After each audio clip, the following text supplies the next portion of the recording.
Okay, this is going to be a classic SmackDown review from 2001. This featured the Stone Cold Steve Austin versus Rob Van Dam dream match. I think the only time they ever wrestled one-on-one. But you got a lot of interaction with Austin and RVD during the Alliance. And, this is really the first time they ever wrestled. And, I always kind of thought, if I lived in a perfect world, you could have easily rode the wave of Austin and RVD until WrestleMania. And ironically, this ended up being in the same venue as WrestleMania 18, not to mention Christian and Edge actually split on Raw the night before where Christian turned heel on Edge. And then he follows it up with an explanation here in Toronto, believe it or not. So it's a very, very eventful show. I just want to make this point before we get going. So if you're subscribed to Peacock, this is the last month where you'll have access to the premium live events, at least until September 20th. I'm not sure what day they're going to take them down. However, though, if you stay subscribed to Peacock, you'll be able to watch the classic SmackDowns. They're still going to have the right to SmackDown, still going to have the rights to NXT. In terms of WCW and ECW and the territories, I'm still not sure. But there's going to be a couple of classic SmackDown reviews coming because this is my last month for Peacock. I just don't think, the SmackDown archives and NXT is good enough to stay subscribed to Peacock. But I don't know. I don't know what you guys are planning on doing, but I get the feeling that most people can live with that NXT. Definitely, you'll still get SmackDown on television, so it's not that big of a deal. But yeah, I mean, it sucks not to have the classic SmackDowns, but there's a couple that really stand out. So I'm just going to get them up this month. And ironically, a lot of the SmackDowns I wanted to review are, happen in September anyway, like this show right here. But let me make this really, really quick. This was a rough time. I mean, this was a really, really weird, first couple of months, or first couple of weeks, excuse me, of September of 2001. Obviously, anybody that lived through it still ended up being the most shocking, the most fucked up, the most shocking thing I think that's ever happened, to our country. No doubt about it. But when I look back on it now, I don't think it really affected WWE. The way COVID affected WWE, especially when you look at, that Thunderdome show that I just reviewed. So, but this is a really, really weird week, though, man. I just wanted to make this point. So this is actually on a Tuesday. So Raw was actually on Labor Day in Toronto. Then they do another show in Toronto on Tuesday, and SmackDown actually aired live on Tuesday. Really, really weird week, man, because my dad, he actually forced me to go to a 5-star basketball camp. And it was like a guard camp. It was just a special camp for guards. So it wasn't the real 5-star camp that Michael Jordan and Patrick Ewing went to, where they're able to showcase how good they were. This fucking blowed. And it really, I would say this is like the closest I ever came to just totally losing my passion for basketball. It was the end of August, like August 30th to September 2nd. And the coaches were just assholes, man.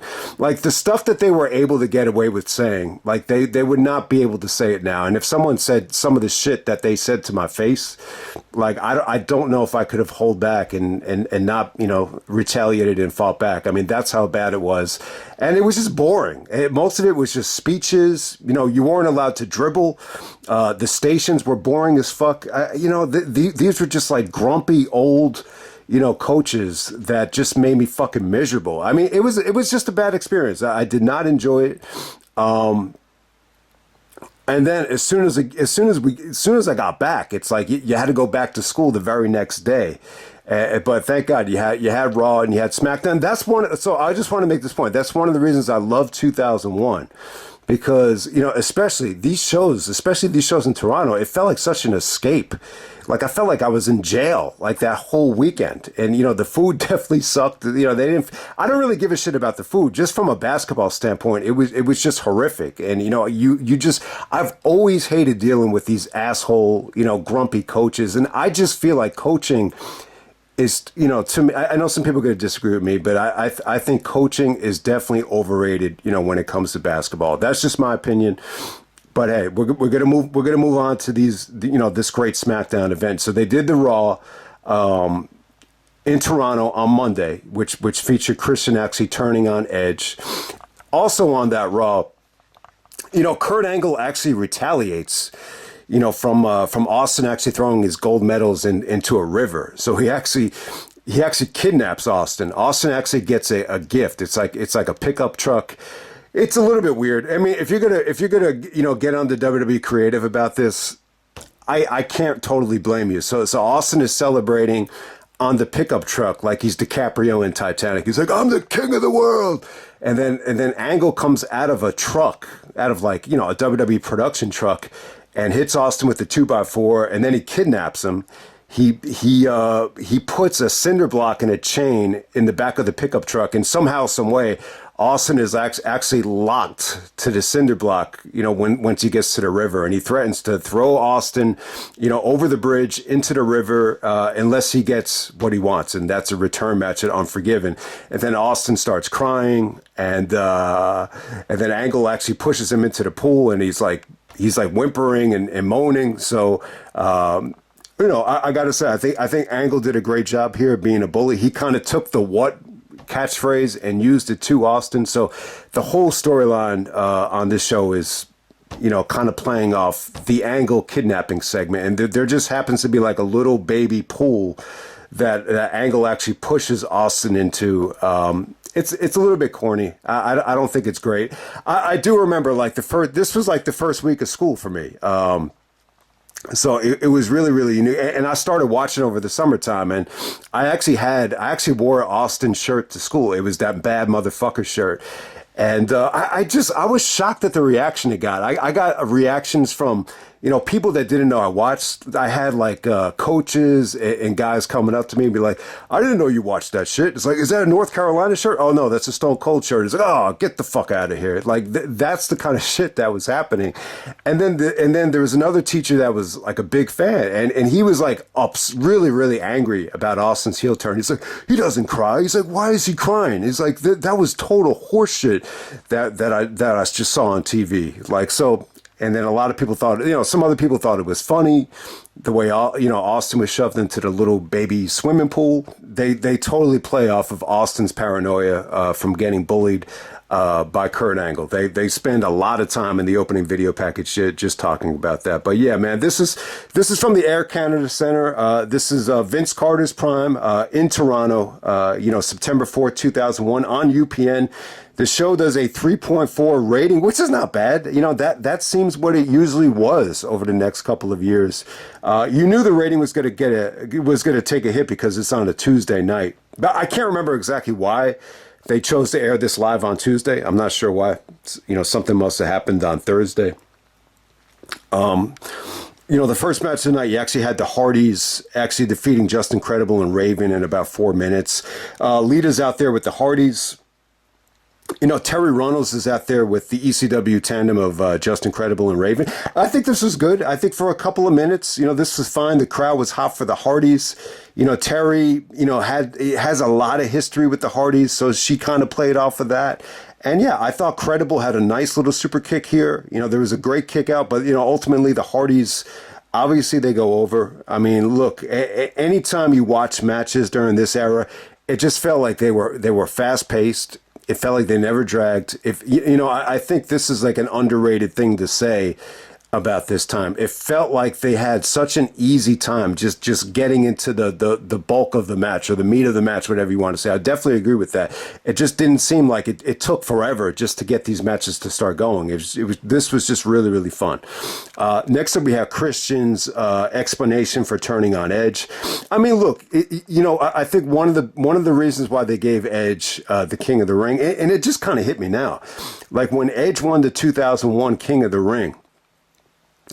They didn't have him dress up in like a cape and a crown. They just gave him a trophy. It's really one of the first times where I think they gave the King of the Ring winner a trophy. And the whole point of it, when I look back on it now, I think the whole point of it was that Christian could actually hijack it. He would actually just steal it and actually act like he won the King of the Ring too. So it was a little bit weird.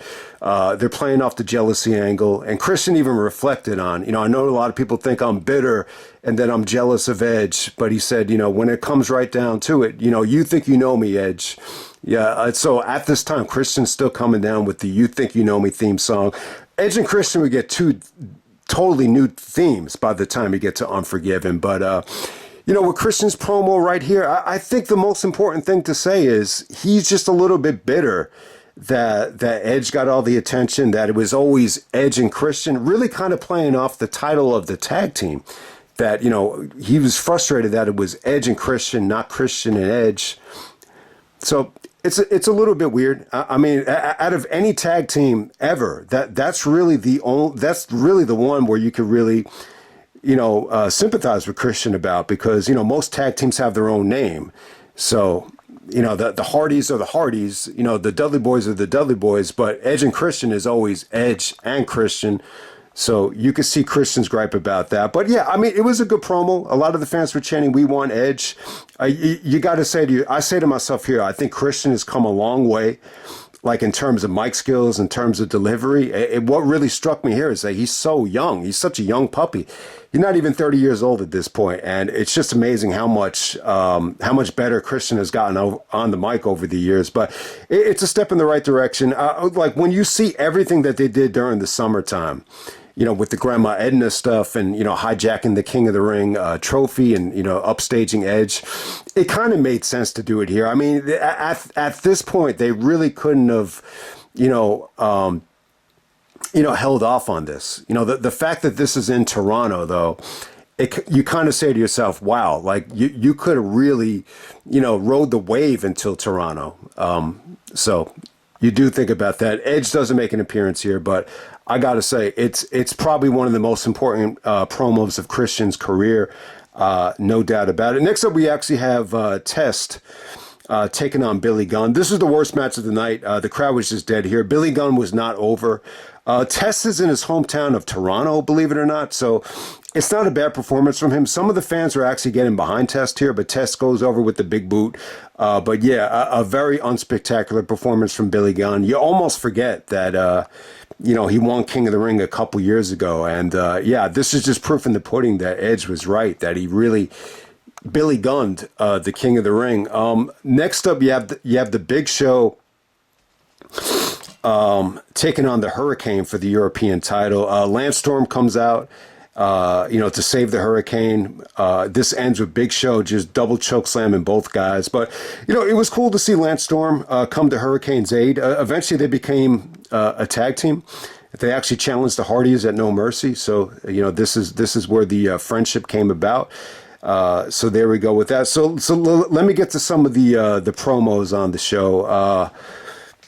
You did get a Stone Cold promo. Austin actually comes to the ring. There's a lot of shit going on, with the Alliance, backstage, because of Angle humiliating him with the river situation and the pool stuff. It's funny, Stephanie wasn't involved tonight. I think it was kind of weird. They kind of made sure, because Austin was so humiliated, they decided to keep a lot of people away, from the locker room, like a Booker T, like a Stephanie. That definitely comes to mind. But yeah, Austin was a little bit embarrassed, but at the same time, like nobody was able to look him in the eye. So he's really, acting like a bully. Chavo comes in late. He beats up on Chavo. He's talking shit to Stasiak. Stasiak gives him some coffee, and the coffee's a little bit too hot, so it actually burns Austin. So he actually throws the hot coffee on Stasiak, who's goofy as a peccoon. Austin used to, bully the shit out of him and have a lot of fun with him. I would say the three guys Austin bullied the most was probably Stasiak, Taz, and Hugh Morris, actually. So those are the guys I think Austin probably bullied the most. But, as the show progressed, like he just got so frustrated, and he decided to go out to the ring, and he cut he cut like an anti-Canadian promo. I got to say this about Austin tonight. One of the underrated things about Austin, we all talk about how, he shouldn't have been a heel and it was so tough for him to be hated. But I'll tell you, when you go back to 97 and then you go back to this show here, and you even go to some of the other matches that Austin had in Canada, like Benoit and Jericho in Canada, in Edmonton especially, like he got a lot of heat in Canada, and especially on this show right here. Deborah really got some heat. She said something really offensive to the Canadians, saying that it's a different country. They're basically calling the Canadians foreigners. That actually drew a lot of heat. So Austin comes out to the ring, and it's very much an anti-Canadian promo, but it's not like anything offensive.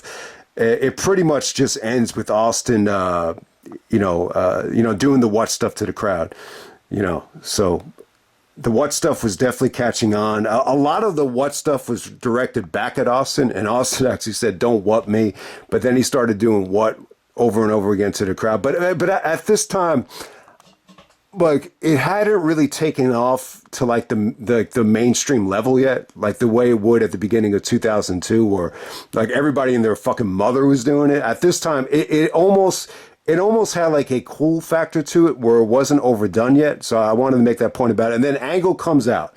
So Kurt Angle comes out, and he's basically mocking Austin for crying. I guess the highlight, it's a little bit corny, but if you listen to Angle here, he actually says, when did the rattlesnake go from becoming, the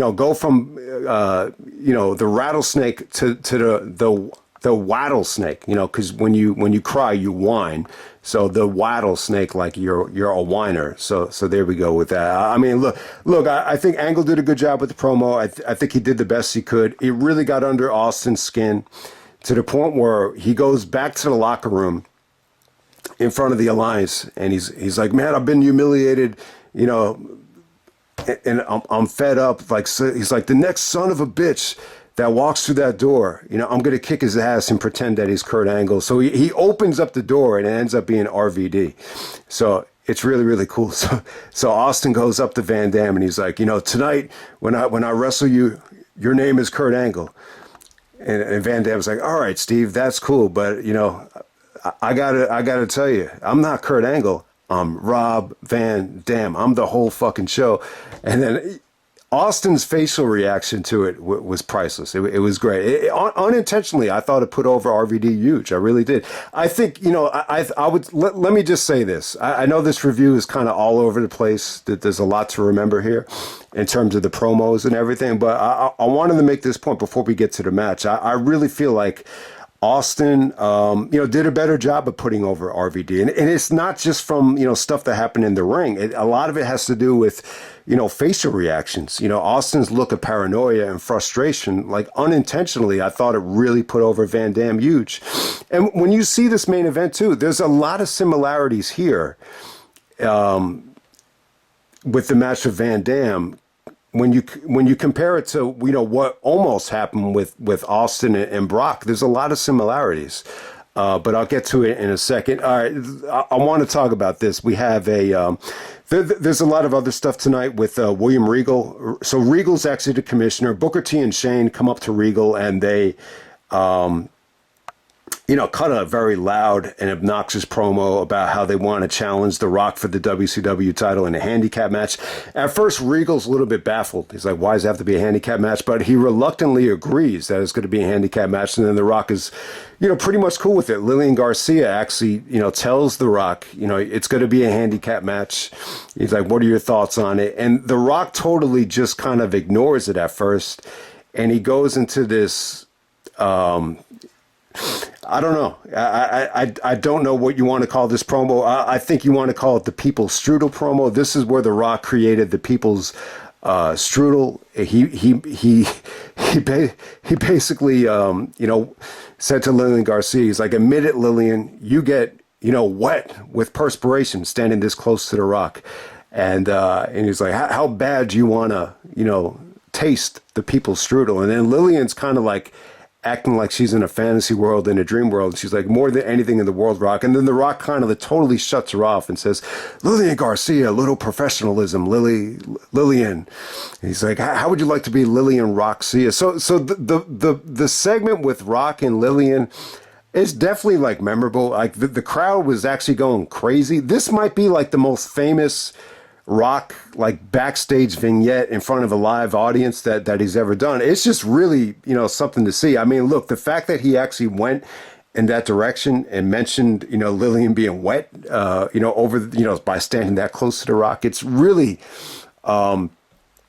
it's unbelievable that he's able to get away with it, but it really won the fans over. And yeah, I mean, it was something different. I don't think, Rock going after Booker T and Shane in this spot. I definitely think, that we're reaching a point with The Rock, defending the WCW title that, he felt the need to go above and beyond and just do extra things to get people invested. But then eventually he kind of shifted, and he kind of like, once Lillian realized that she was kind of in a daze, Rock took the shit seriously and said, started really doing some good stuff about, Booker T and Shane. Like if they had a baby, like they should actually, marry each other and have a baby. And if the baby would be coming out, screaming, "Can you dig it, sucker?"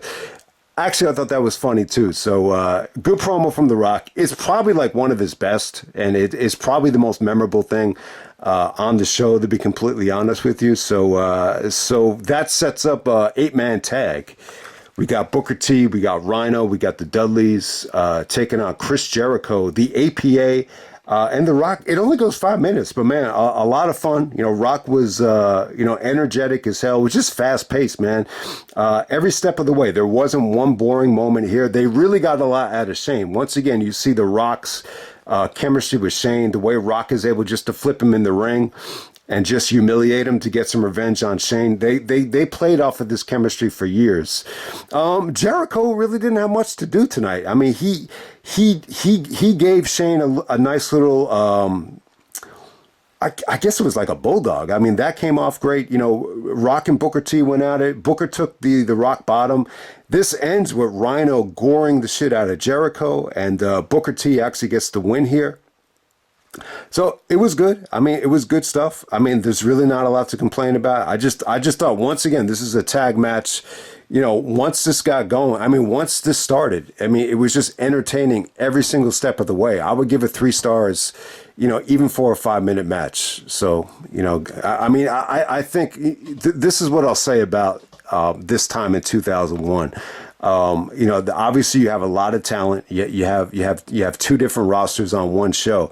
But it definitely seems like, because, the roster was so stacked, the matches didn't get that much time. But it kind of felt like maybe this kind of minimized the injuries.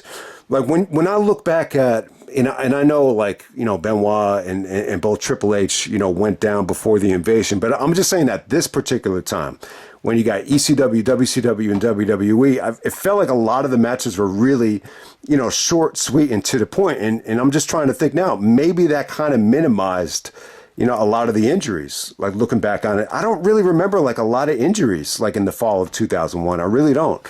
Other than like Van Dam bloodying the shit out of Kurt Angle or whatever. I mean, that's really it. But yeah, this sets up Rob Van Dam taking on Stone Cold Steve Austin. They go about 10 minutes. I mean, as soon as the match starts, Austin attacks RVD. He's pretending that Van Dam is Kurt Angle.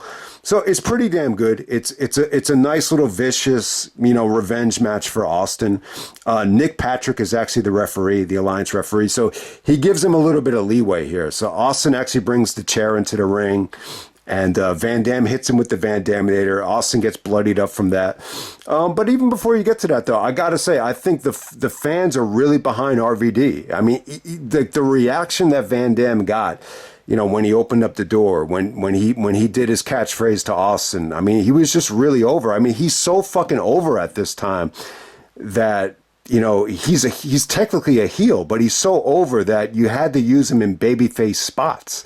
You had to utilize him as a babyface because he's more over than 99% of all the other baby faces. So, probably besides The Rock, he's the most over guy in the company. I hate to say it, but, besides Angle and Rock and maybe Jericho, he's kind of in that realm right there. So you wanted to use him here in this spot against Austin. I got to say, what really stands out about Van Dam here is, his drop kick. He did like a 2-legged drop kick that looked really, really sweet. And he didn't really do that over the years that much. But yeah, I thought Austin sold well for him here. There was a lot of, frog splash attempts where Austin knocks him off the top rope.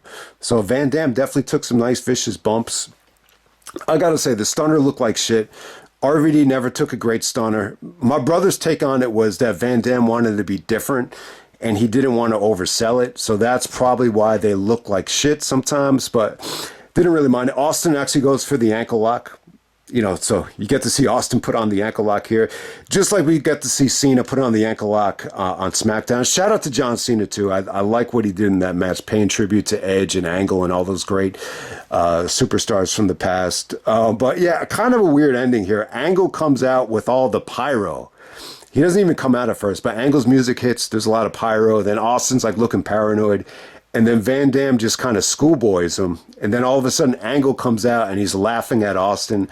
So that's how the match pretty much ends. It ends with Van Dam winning, but with Angle's music playing. So that's pretty much how it ends. Hey, look, man, I'm not going to say this is a great match. It's a really, really good match. It's like a 3.5 star, main event. I think it was huge for Van Dam. The fact that, there's so many guys out and so many guys that chose not to come into the company in terms of like some of the stars, that it opened up for RVD, to be in a spot like this against Austin. And, look, I would have loved for this to kind of main event WrestleMania.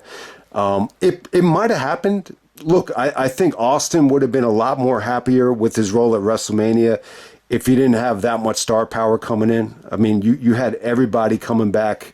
You had, some of the greatest stars of all time coming back. So it was tough. It was going to be tough to main event WrestleMania, no matter what your name was. Even The Rock did a main event WrestleMania, even though, most of the promotion and most of the credit is going to go to The Rock for what happened at WrestleMania against Hogan. Still, the bottom line is, it's tough. It's tough to main event WrestleMania. This was the toughest time to main event WrestleMania ever. So, the fact that Jericho found himself in that spot, he's got a lot to be proud of. I'll definitely say that. Yeah, it's funny. RVD and Austin were actually on the cover for WrestleMania 18, the GameCube game. But just wanted to throw that out there. But yeah, a good show. I mean, definitely a fun show. I don't think this is like one of the best TV episodes ever, but it's definitely memorable. I remember a lot of the RVD and Austin stuff, was a lot of fun. Even the SmackDown that I went to in November 2001, there was a great, Austin and RVD segment in the ring, and even backstage, the interrogation segment, that was great stuff. But I love their chemistry. I think Austin did a better job than Triple H of putting over RVD. And I don't know, like in terms of how Austin felt about RVD, look, I think he knew he was over. They would actually have to stop some of the shows because RVD was so over when Austin was cutting promos. So he definitely acknowledged how over RVD was. In terms of like, working his style, he felt he was a little bit uncomfortable. I remember Austin saying he felt like RVD was a little bit unorthodox and it took a little bit of time to get used to him, but I thought the match was fine. I mean, I wish it could have gone longer, and I wish it could have got more promotion. It's very similar to the Brock situation, though. Like when you look at this match right here,